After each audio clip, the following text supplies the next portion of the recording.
आप भी इसी तरह से कपालभाति करते हैं तो संभल जाइए। ऐसा करने से आपके लंग्स डैमेज हो सकते हैं, आपको हार्ट की प्रॉब्लम हो सकती है, आपको ब्लड प्रेशर की प्रॉब्लम हो सकती है। नमस्कार। वातावरण में लगातार पोल्यूशन बढ़ता जा रहा है। जिस हवा में हम सांस लेते हैं, जो खाना हम खाते हैं, जो पानी हम पीते हैं, हर जगह टॉक्सिन्स हैं और ये टॉक्सिन्स धीरे धीरे हमारे शरीर में जमा होते जाते हैं।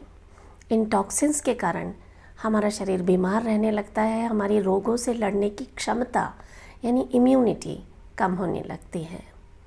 योग में शरीर से टॉक्सिन्स को बाहर निकालने के लिए षटकर्म बताए गए हैं।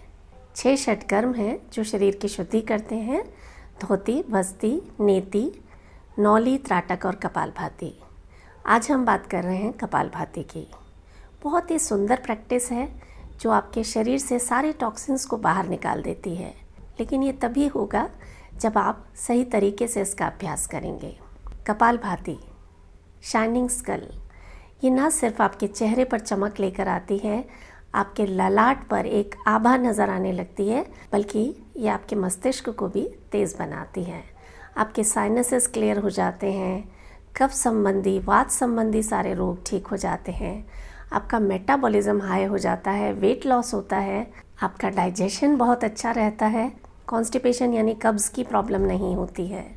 तो जिस क्रिया के इतने सारे लाभ हैं जो हमारे शरीर से टॉक्सिन्स को बाहर निकालती है, 99% रोग इन्हीं टॉक्सिन्स के कारण होते हैं।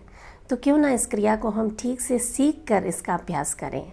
90% लोग कपालभाति को गलत तरीके से करते हैं, तो आप उन गलतियों को ना दोहराएं। पहली गलती, बहुत तेज़ी से कपालभाति करना। जब आप बहुत तेज़ी से स्ट्रोक्स लगाते हैं तो ये आपके लंग्स को डैमेज कर सकता है, आपका ब्लड प्रेशर बढ़ सकता है, आपको हार्ट की प्रॉब्लम हो सकती है। तो आराम से अभ्यास करना है। 1 सेकंड में 1 स्ट्रोक यानी 1 मिनट में 60 बार। ब्लड प्रेशर या हार्ट की प्रॉब्लम है तो और धीरे करें, 3 सेकंड में 1 स्ट्रोक लगाएं। दूसरी गलती, कपालभाति करते वक्त अपनी गर्दन को, अपने कंधों को तेज़ी से हिलाना, चेहरे को बिगाड़ना। ऐसा करने से आपको सिर्फ शरीर में दर्द होगा, आपके चेहरे पर रिंकल्स आएंगी, झुर्रियाँ आ जाएंगी और कुछ फ़ायदा नहीं होगा। तो आपको आराम से करना है, शरीर को नहीं हिलाना है, सिर्फ सांसों को बाहर छोड़ना है। कपालभाति करते वक्त तीसरी गलती, पेट को ज़ोर ज़ोर से हिलाना, पेट की तरफ ध्यान लगाना। ये तो एक नेचुरल प्रोसेस है कि जब आप कपालभाति में सांसों को बाहर छोड़ते हैं तो आपका पेट अपने आप अंदर जाता है। पेट की तरफ ध्यान ना लगाएं, पूरा ध्यान आपका सांसों की तरफ होना चाहिए और मन में ये भाव कि शरीर से सारे रोग, सारे टॉक्सिन्स, सारी चिंताएं बाहर जा रही हैं और हम स्वस्थ होते जा रहे हैं। चेहरे पर एक शांति का भाव हो। चौथी और सबसे कॉमन मिस्टेक, आंखें खोलकर अभ्यास करना। देखिए, सांसें तो हम दिन भर लेते हैं, लेकिन क्या उसका हमें उतना फ़ायदा होता है जितना प्राणायाम का फ़ायदा होता है? क्योंकि कपालभाति, चाहे आप इसे प्राणायाम कहें या क्रिया कहें, जब इसे सांसों की तरफ ध्यान देकर किया जाता है तो इसका असर कई गुना बढ़ जाता है। आंखें खोलकर जब बाहरी दुनिया को देखते हुए आप ये अभ्यास करते हैं तो उसका कोई फ़ायदा नहीं होता, क्योंकि आपका मन इधर उधर भटक रहा है, ध्यान सांसों पर नहीं है और ऐसे अभ्यास से आपको कभी कोई बेनिफिट नहीं मिलेगा।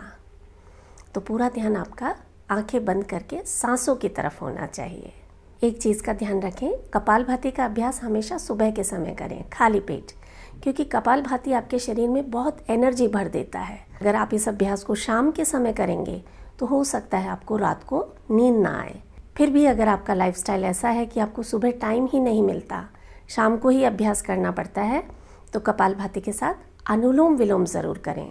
जितना देर आपने कपालभाति किया है उससे डबल टाइम अनुलोम विलोम में लगाएं, जिससे आपका मन शांत होगा और नींद ना आने की समस्या नहीं होगी। किन लोगों को कपालभाति नहीं करना चाहिए?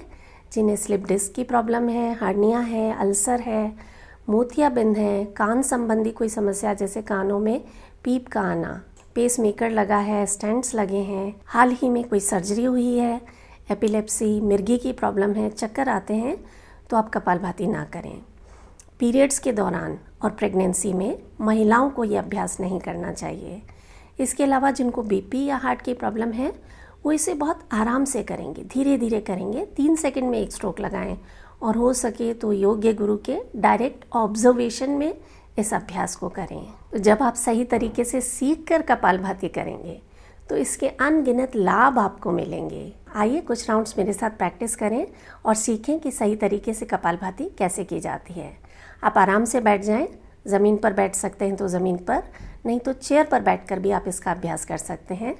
कमर गर्दन सीधी रखनी है, कंधे आराम से रिलैक्स रहेंगे, आंखें बंद रहेंगी, चेहरा शांत रहेगा। एक लंबा गहरा सांस भरेंगे, पूरा सांस बाहर छोड़कर कपालभाति शुरू करना है।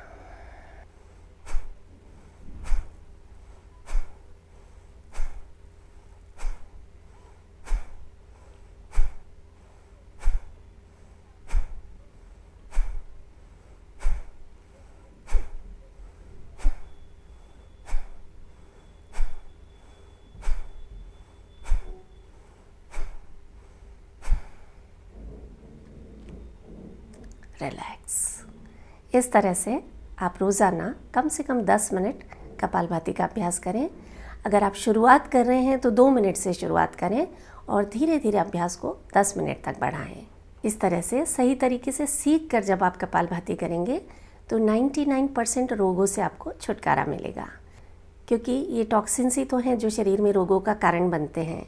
और जब आप कपालभाति करते हैं तो शरीर से सारे टॉक्सिन्स बाहर निकल जाते हैं और आप स्वस्थ रहने लगते हैं। तो आइए आज से ही इस अभ्यास को करें और अपने एक्सपीरियंस मेरे साथ ज़रूर शेयर करें। अपना ख्याल रखें। नमस्कार।